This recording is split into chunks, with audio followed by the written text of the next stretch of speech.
the eve of our struggle for independence, a man who might have been one of the greatest among the founding fathers, Dr. Joseph Warren, President of the Massachusetts Congress, said to his fellow Americans, "Our country is in danger, but not to be despaired of. On you depend the fortunes of America. You are to decide the important question upon which rests the happiness and the liberty of millions yet unborn. Act worthy of yourselves." Well, I believe we, the Americans of today, are ready to act worthy of ourselves, ready to do what must be done to ensure happiness and liberty for ourselves, our children, and our children's children. From time to time, we've been tempted to believe that society has become too complex to be managed by self-rule, that government by an elite group is superior to government for, by, and of the people. We are a nation that has a government, not the other way around. And this makes us special among the nations of the earth.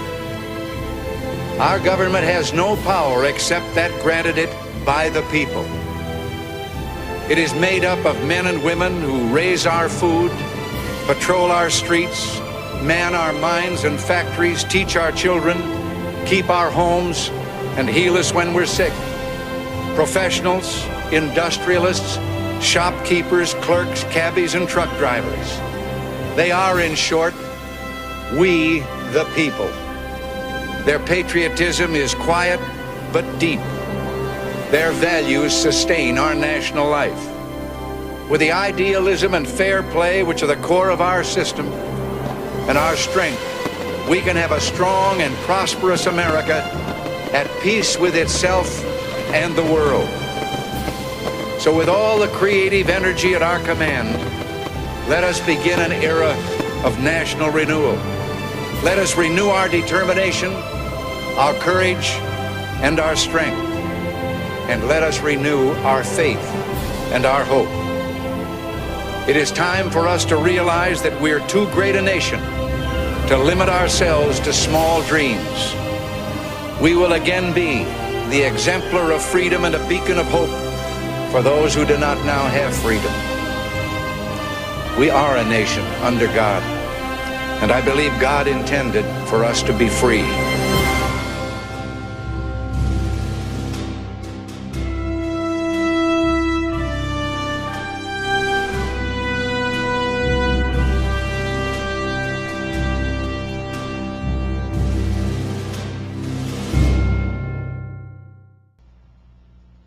I remember a teacher that I had. Now, I went through the 7th grade. I went to the 7th grade. And I left home when I was 10 years old because I was hungry. And I used to, this is true. I work in the summer and I go to school in the winter. But I had this one teacher. He was the principal of the Harrison School in Vincennes, Indiana. To me, this was the greatest teacher, a real sage of my time, anyhow. He had such wisdom. And we were all reciting the Pledge of Allegiance one day. And he walked over, this little old teacher. Mr. Laswell was his name. Mr. Laswell. He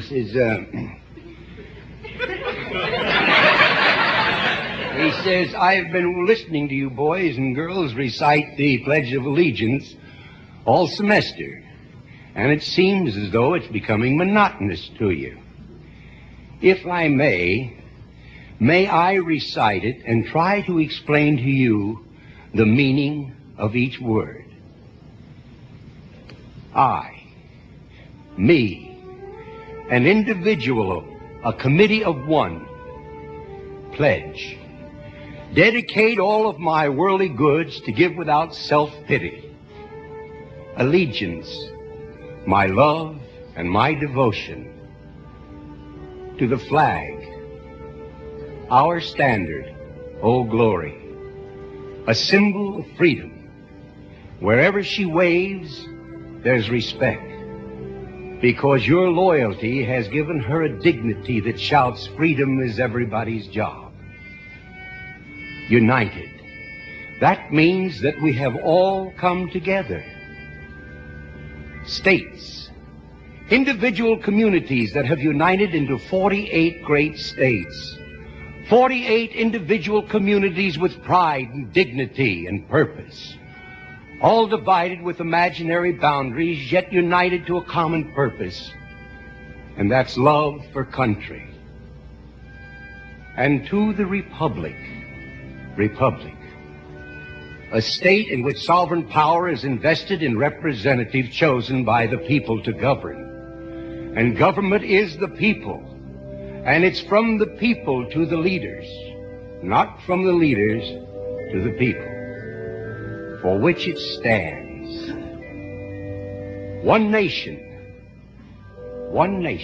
meaning so blessed by God, indivisible, incapable of being divided, with liberty, which is freedom, the right of power to live one's own life without threats, fear, or some sort of retaliation.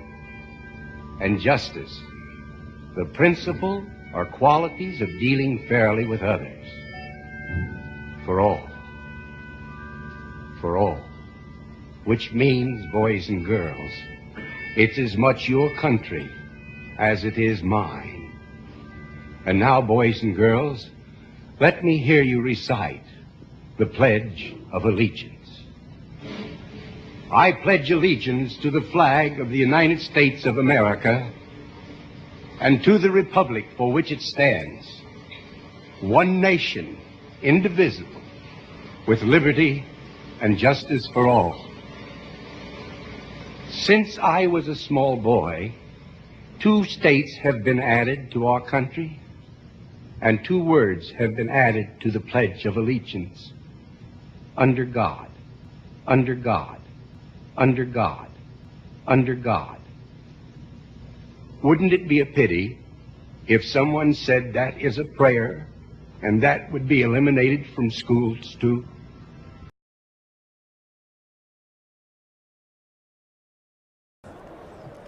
The President of the United States!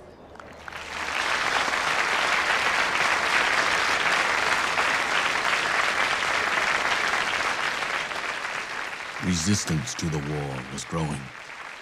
Mr. Lincoln needed to reinvigorate the people, to explain to them, and perhaps himself, why this endless plague of war must continue.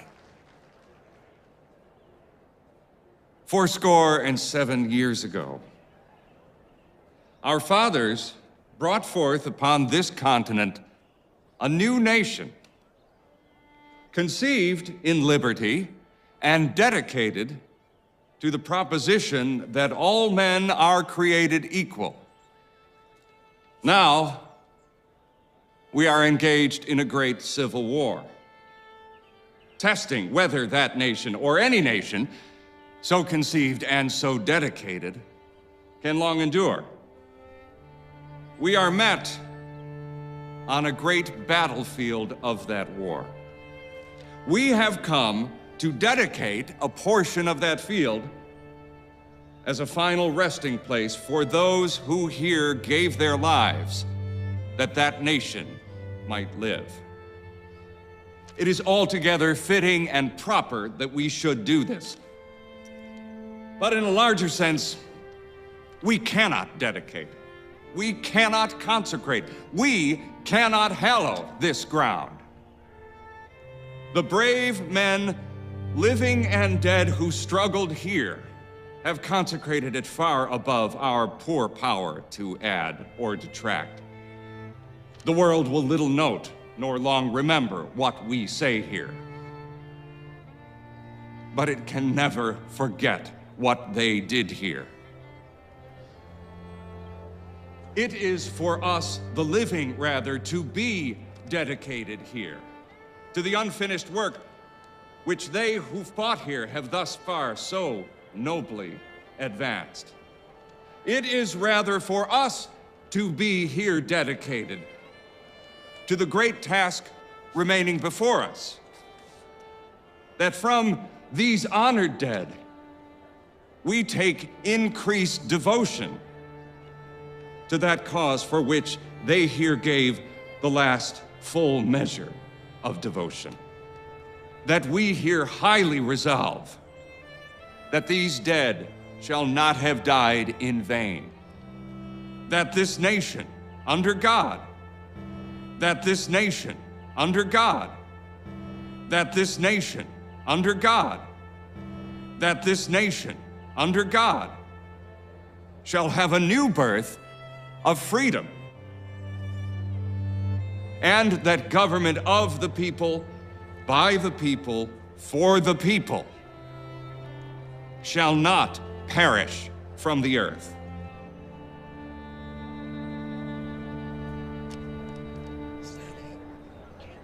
Obviously, much of this new political and social consensus I've talked about is based on a positive view of American history, one that takes pride in our country's accomplishments and record.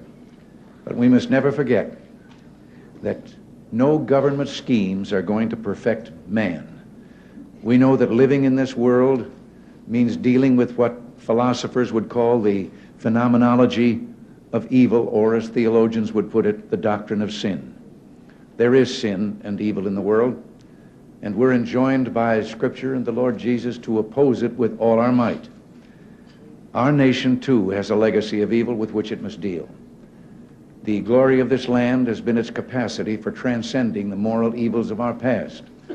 For example, the long struggle of minority citizens for equal rights, once a source of disunity and civil war, is now a point of pride for all Americans.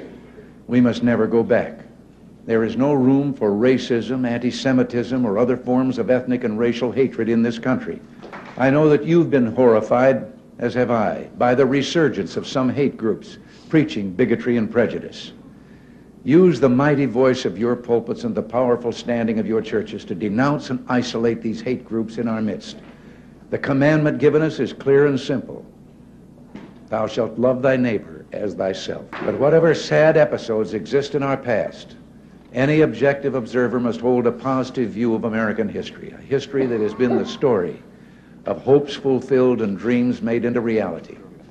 Especially in this century, America has kept alight the torch of freedom, but not just for ourselves, but for millions of others around the world.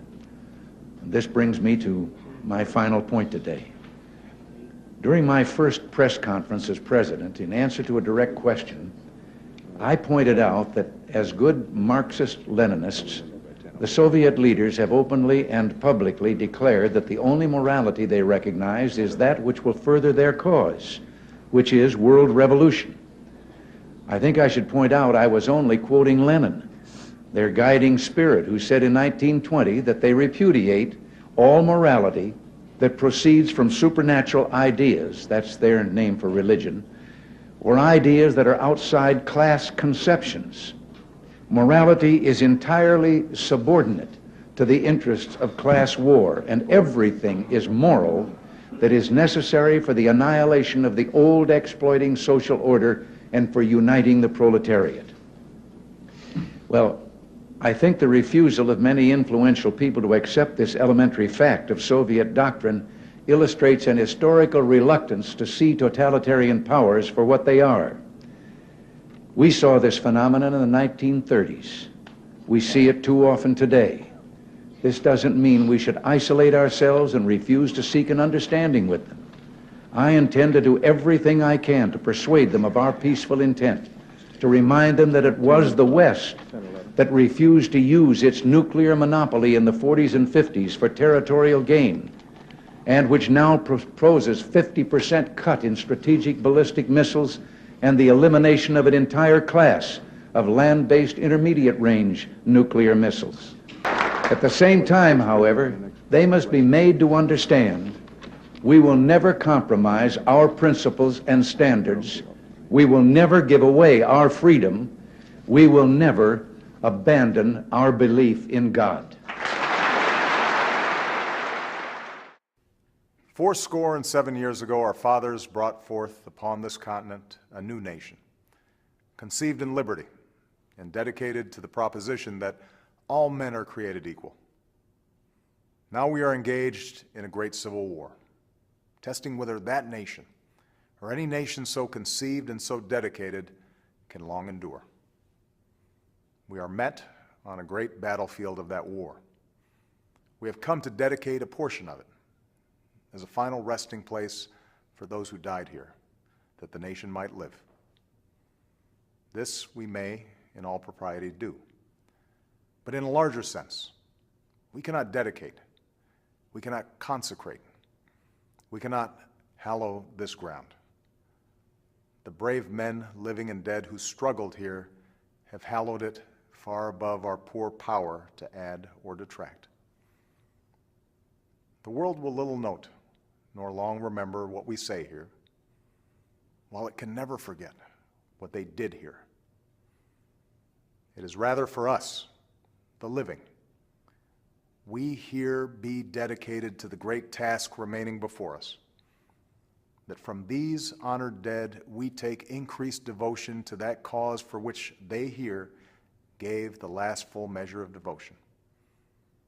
That we here highly resolve these dead shall not have died in vain. That the nation shall have a new birth of freedom, and that government of the people, by the people, for the people, shall not perish from the earth.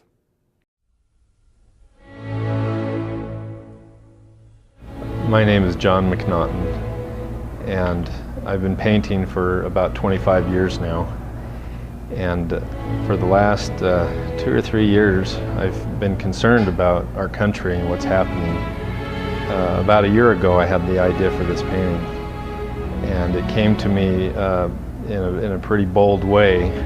I knew exactly what I needed to paint, and I knew that it would be a big effort to accomplish it. The amount of research and time that it would take would be more than anything that I'd done before.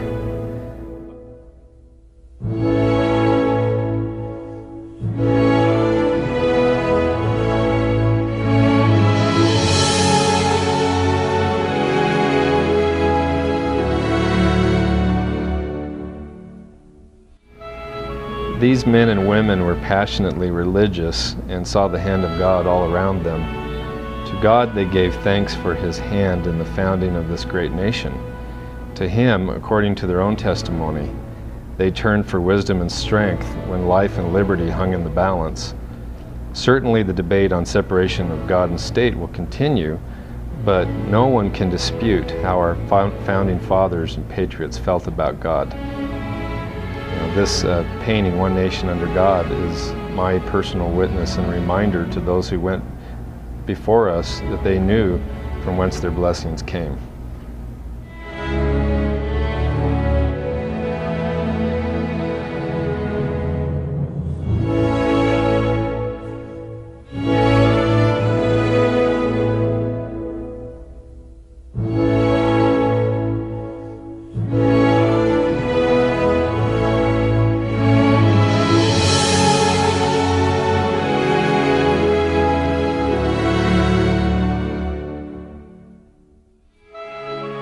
I believe that our Constitution was inspired, and as you look at this painting, I hope that you will consider where your place is in this country.